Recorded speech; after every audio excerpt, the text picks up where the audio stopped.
السلام علیکم ورحمۃ اللہ وبرکاتہ۔ بسم اللہ الرحمن الرحیم۔ اسلامی تاریخ۔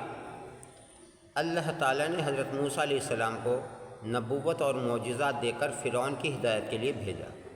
انہوں نے فرعون کے پاس جا کر اللہ تعالیٰ پر ایمان لانے اور بنی اسرائیل پر ظلم نہ کرنے کی نصیحت فرمائی۔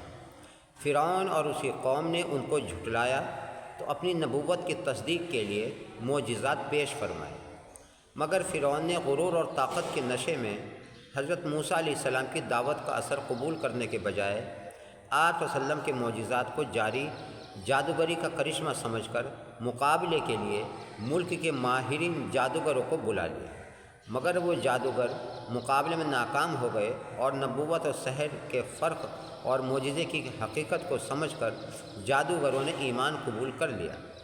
اس منظر کو دیکھ کر فرعون غصے سے بھڑک اٹھا اور ان کو سخت سزا دے کر ہلاک کر ڈالا۔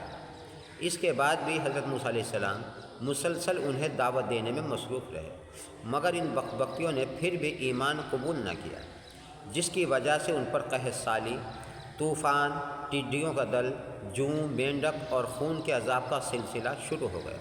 ان سزاؤں سے عبرت حاصل کرنے کے بجائے اس کی سرکشی اور نافرمانی حد سے بڑھ گئی تو اللہ تعالیٰ نے پوری قوم کے ساتھ فرعون کو بحر قلزم میں ڈبو کر ہلاک کر دیا اور اس کی لاش کو محفوظ کر کے بعد میں آنے والوں کے لیے عبرت کا نشان بنا دیا۔ اللہ کی قدرت۔ اللہ نے سورج کو پیدا کیا۔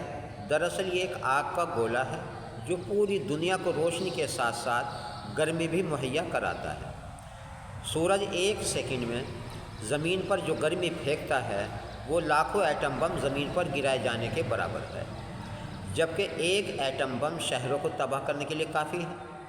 اب اگر سورج کی پوری گرمی زمین پر آتی تو تمام دنیا جل کر خاک ہو جاتی، لیکن اللہ تعالیٰ اپنی قدرت سے سورج کے ذریعے اتنی ہی روشنی اور گرمی زمین پر بھیجتا ہے جتنی کہ ہمیں ضرورت ہوتی ہے۔ ایک فرض کے بارے میں، کھڑے ہو کر نماز پڑھنا۔ قرآن میں اللہ تعالیٰ فرماتا ہے، نماز میں اللہ تعالیٰ کے سامنے عاجز بنے ہوئے کھڑے ہوا کرو۔ خلاصہ، اگر کوئی شخص کھڑے ہو کر نماز پڑھنے کی طاقت رکھتا ہو تو اس پر فرض ہے کہ وہ نماز کھڑے ہو کر پڑھے۔ ایک سنت کے بارے میں، نماز سے پہلے مسواک کرنا۔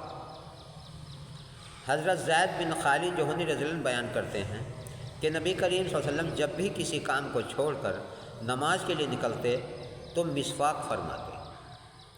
ایک اہم عمل کی فضیلت، دوران سفر شر سے بچنے کی دعا۔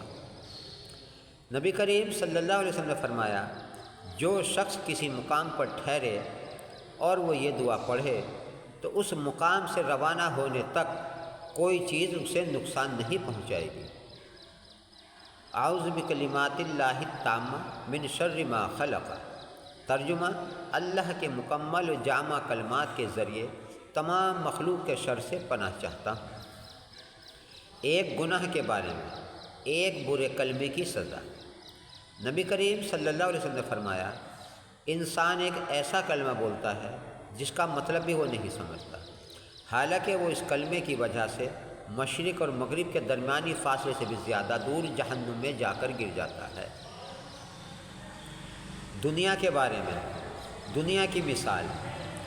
نبی کریم صلی اللہ علیہ وسلم نے فرمایا، دنیا کی مثال پانی میں چلنے والے آدمی کی طرح ہے۔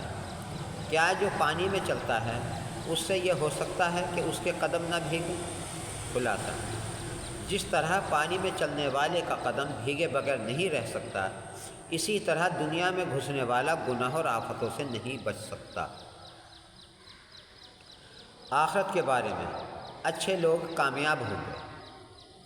قرآن میں اللہ تعالیٰ فرماتا ہے، جس وقت سور پھونکا جائے گا اس دن لوگوں کے درمیان کسی قسم کا رشتہ ناتا باقی نہیں رہے گا اور نہ ایک دوسرے کا حال پوچھ سکیں گے، چنانچہ جس کی نیکیوں کا پلہ بھاری ہوگا تو ایسے لوگ کامیاب ہوں گے۔ طب نبوی سے علاج۔ ایک مرتبہ ام منذر بنت قیس رضی اللہ عنہ کے گھر پر نبی کریم صلی اللہ علیہ وسلم کے ساتھ حضرت علی بھی کھجور کھا رہے تھے۔ تو آپ سب نے فرمایا اے علی بس کرو، اس لیے کہ تم ابھی کمزور ہو۔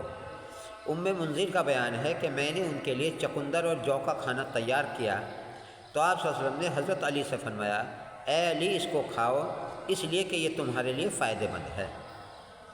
فائدہ، چقندر اور جو یہ دونوں قوت بخشتے ہیں اور کمزوری کو دور کرتے ہیں۔